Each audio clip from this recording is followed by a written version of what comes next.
মধ্যপন্থী গণতান্ত্রিক রাজনীতি বেগম খালেদা জিয়াকে দলের ঊর্ধ্বে গোটা দেশের নেত্রী আর জাতীয় ঐক্যের প্রতীকে পরিণত করেছিল। বাংলাদেশকে এগিয়ে নিতে হলে বেগম জিয়াকে ধারণ করেই আগামী দিনের পথ চলতে হবে। সম্প্রতি প্রয়াত সাবেক এই প্রধানমন্ত্রীর স্মরণে জাতীয় সংসদ ভবনের দক্ষিণ প্লাজায় নাগরিক শোক সভায় বিশিষ্টজনদের বক্তব্যে এসব কথা উঠে আসে। বেগম জিয়াকে মরণোত্তর সর্বোচ্চ সম্মানসূচক উপাধিতে ভূষিত করতে অন্তর্বর্তী সরকারের প্রতি দাবি জানান সাবেক প্রধান বিচারপতি সৈয়দ JR মোদাসের হোসেন। মৌলুল হাসান জানাচ্ছেন বিস্তারিত। শোকের সাগরে ভাসিয়ে তিনি চলে গেছেন, কিন্তু তার স্মৃতি চির অম্লান। আপসহীন সংগ্রামী দেশপ্রেমিক বেগম খালেদা জিয়াকে স্মরণ করতে নাগরিক সমাজের আয়োজনে এই শোক সভা। জাতীয় সংসদ ভবনের দক্ষিণ প্লাজায় এই আয়োজনে যোগ দিয়েছিলেন সমাজের নানা ক্ষেত্রে প্রতিষ্ঠিত দেশবরেণ্য ব্যক্তিরা। বিএনপি চেয়ারম্যান তারেক রহমান, তার স্ত্রী ডাক্তার জুবাইদা রহমান, কন্যা ব্যারিস্টার জাইমা রহমান সহ পরিবারের সদস্যরা ছিলেন শ্রোতার সারিতে।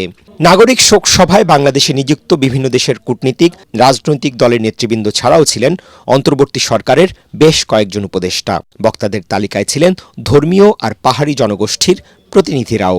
কেন বেগম খালেদা জিয়া অন্যান্য রাজনীতিবিদদের চেয়ে আলাদা, সে কথা উঠে আসে বক্তাদের বক্তব্যে।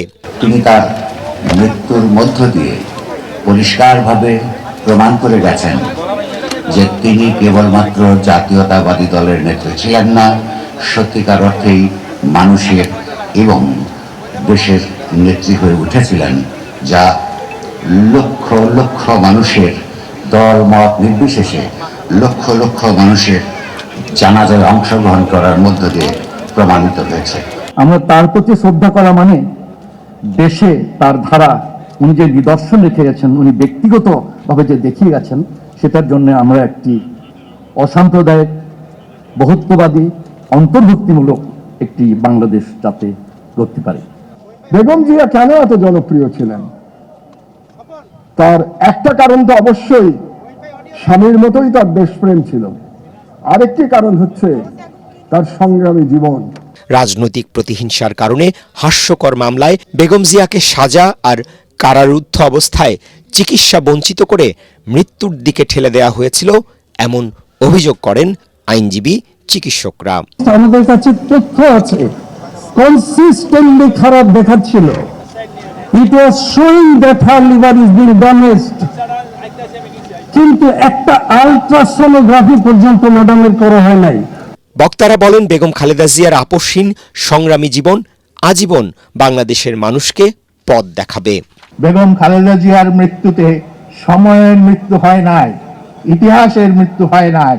আগামী দিনের যে ইতিহাস এই জনপদে সৃষ্টি হবে, তার প্রপেলার হবেন, তার ড্রাইভিং ফোর্স হবেন বেগম খালেদা জিয়া এবং তার আদর্শ চির অম্লান থাকুক। আমি এই বর্তমান সরকারকে অনুরোধ করব, খালেদা জিয়াকে যেন সর্বোচ্চ সম্মানসূচক উপাধি দেওয়া হয়। আয়োজকরা জানান, এটি কোনো রাজনৈতিক কর্মসূচি নয়, দেশনেত্রীর প্রতি জাতীয় পর্যায়ের মর্যাদাপূর্ণ শ্রদ্ধা নিবেদনের মানবিক উদ্যোগ। গত 30 ডিসেম্বর 80 বছর বয়সে ইন্তেকাল করেন কিংবদন্তি এই নেত্রী। রাষ্ট্রীয় মর্যাদায় জিয়া উদ্যানে স্বামীর কবরের পাশে তাকে দাফন করা হয়।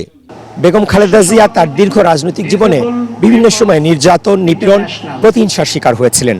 তারপরও মৃত্যুর কিছুদিন আগে সর্বশেষ দেয়া বক্তব্যে বেগম জিয়া প্রতিশোধ, প্রতিহিংসা নয়, সবাইকে সাথে করে নিয়ে বাংলাদেশ গড়ে তোলার আহ্বান জানিয়েছিলেন। নাগরিক শোক সভায় বক্তারা বেগম জিয়ার সেই আহ্বানে সাড়া দিয়ে সবাইকে ঐক্যবদ্ধভাবে বাংলাদেশ গড়ে তোলার আহ্বান জানালেন। মইনুল হাসান, ATN বাংলা, ঢাকা।